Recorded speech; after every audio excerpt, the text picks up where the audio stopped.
Hi everyone, എല്ലാവരും സുഖമായിരിക്കുന്നു വിശ്വസിക്കുന്നു. Welcome to our YouTube channel.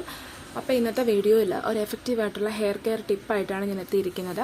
So ഇതിനായിട്ട് ഞാൻ യൂസ് ചെയ്യുന്നത് നീലഭൃംഗാതി ഓയിലും അതുപോലെ ആവണക്കെണ്ണ, അതായത് കാസ്റ്റർ ഓയിൽ, രണ്ടും കൂടെ നന്നായിട്ട് മിക്സ് ചെയ്തിട്ട് നമ്മുടെ ഹെയറിൽ അപ്ലൈ ചെയ്യാൻ വേണ്ടി പോവുകയാണ്. ചെറുതായിട്ടൊന്ന് ചൂടാക്കിയിട്ട് സ്കാൾപ്പിലൊക്കെ അപ്ലൈ ചെയ്ത് കഴിഞ്ഞാലും കുറച്ചുകൂടെ നല്ല റിസൾട്ട് ആയിരിക്കും. സോ ഞാൻ ഓർക്കുകയായിരുന്നു, പണ്ട് എനിക്ക് ഒരുപാട് ഹെയർസും കാര്യങ്ങളും ഒക്കെ ഉണ്ടായിരുന്നു. പിന്നെ നമ്മൾ ജോലി കാര്യങ്ങൾ, പിന്നെ അതുപോലെ തന്നെ നമ്മൾ അറ്റ്മോസ്റ്റ് പ്രയോറിറ്റി മറ്റുള്ള കാര്യങ്ങൾക്ക് കൊടുത്തു കഴിയുമ്പം നമ്മളെ തന്നെ സെൽഫ് കെയർ ചെയ്യാൻ വേണ്ടി മറന്നു പോകും. നമുക്ക് ചുറ്റുമുള്ള ആൾക്കാർ സന്തോഷത്തിലാണോ, അല്ലെങ്കിൽ നമ്മൾ മറ്റെല്ലാവരെയും സ്നേഹിക്കുകയും എല്ലാം ചെയ്യും. പക്ഷേ നമ്മൾ എത്രത്തോളം ഹാപ്പിയാണെന്ന് നമ്മൾ ഇടയ്ക്കൊക്കെ നമ്മുടെ ലൈഫിൽ ചിന്തിക്കുന്നത് നല്ലതാണ്. അപ്പം ഞാൻ ഓർത്തു, എല്ലാവർക്കും ഞാൻ ഇമ്പോർട്ടൻസ് കൊടുക്കുന്നുണ്ട്, പ്രയോറിറ്റി കൊടുക്കുന്നുണ്ട്. പക്ഷേ എന്നെ ഞാൻ സ്നേഹിച്ചില്ലെങ്കിൽ പിന്നെ എന്നെ ആരാണ് സ്നേഹിക്കുക?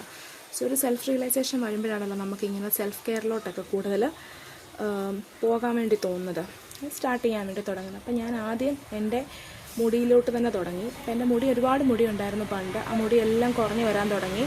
ബേബീസൊക്കെ ആയിക്കഴിയുമ്പം നമുക്ക് അമ്മമാർക്കറിയാമല്ലോ, മുടിയൊക്കെ നന്നായിട്ട് ഹെയർ ഫോളും കാര്യങ്ങളും ഒക്കെ വരാൻ തുടങ്ങും.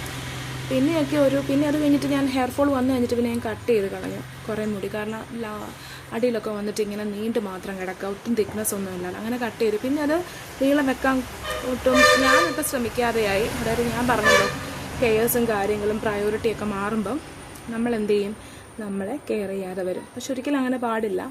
കാരണം പിന്നീട് ഒരു സമയത്ത് നമുക്ക് റിഗ്രറ്റ് വരും. ഞാൻ എല്ലാവരെയും കെയർ ചെയ്തു, ഞാൻ എല്ലാവരെയും ലവ് ചെയ്തു, പക്ഷേ ഞാൻ എന്നെ സ്നേഹിച്ചിട്ടുണ്ടോ, അല്ലെങ്കിൽ എനിക്ക് വേണ്ട കാര്യങ്ങൾ ഞാൻ ചെയ്തിട്ടുണ്ടോ എന്ന് നമ്മൾ ഒരു ടൈം പീരീഡിൽ നമുക്ക് റിഗ്രറ്റ് വരും. അങ്ങനെ ഒരു റിഗ്രറ്റ് നമുക്കൊരിക്കലും തോന്നാൻ പാടില്ല. നമ്മളെപ്പോഴും നമ്മുടെ ലൈഫിൽ ജെന്യൂനായിട്ട് നിൽക്കുക, സത്യം മാത്രം സംസാരിക്കുക, നല്ല കാര്യങ്ങൾ ചെയ്തു കൊടുക്കുക, മോശം കാര്യങ്ങൾ പറയാതിരിക്കുക, കള്ളത്തരം പറയാതിരിക്കുക, മറ്റുള്ളവരെ സ്നേഹിക്കുക, സഹായിക്കുക. മറ്റുള്ളവർ നമ്മളെക്കുറിച്ച് എന്ത് വേണമെങ്കിലും ചിന്തിക്കുക, പ്രവർത്തിക്കുക, എന്തുവരും ചെയ്തോട്ടെ. അതൊക്കെ നമ്മൾ ദൈവത്തിൻ്റെ കയ്യിൽ വിട്ടുകൊടുക്കേണ്ട ഓരോരോ കാര്യങ്ങളാണ് ലൈഫിൽ. പക്ഷേ നമ്മൾ ചെയ്യേണ്ട ഒരു കാര്യം, നമ്മൾ കെയർ ചെയ്യണം, അല്ലേ? നമ്മളെ നന്നായിട്ട് കെയർ ചെയ്യണം. അത് മുടിയാണെങ്കിലായിക്കോട്ടെ, ഫേസ് ആണെങ്കിലായിക്കോട്ടെ, ഡ്രസ്സ് ചെയ്യേണ്ട സ്റ്റൈലിലാണെങ്കിലായിക്കോട്ടെ, ഏതൊരു കാര്യത്തിലാണെങ്കിലും നമ്മളെ നല്ലപോലെ കെയർ ചെയ്യണം.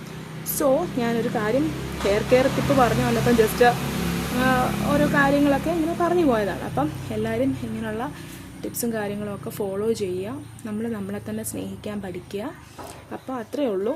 ഇതുപോലെ നന്നായിട്ട് സ്കാൾപ്പിലും ഹെയർസിലൊക്കെ നന്നായിട്ട് അപ്ലൈ ചെയ്ത് കൊടുത്തു കഴിഞ്ഞാൽ മുടിക്ക് നല്ല തിക്നെസ് കിട്ടും, നല്ലപോലെ കട്ടിയുള്ള മുടിയായിട്ട് വരും, ഗ്രോത്ത് ഉണ്ടാകും. ഓക്കെ, ട്രൈ ചെയ്ത് നോക്കുക. ഇഷ്ടമായിട്ടുണ്ടെങ്കിൽ ഷെയർ ചെയ്യുക, ലൈക്ക് ചെയ്യുക, സബ്സ്ക്രൈബ് ചെയ്യുക. വീണ്ടും നല്ലൊരു കണ്ടൻറ്റായിട്ട് വരുന്നതായിരിക്കും. Till then, bye bye.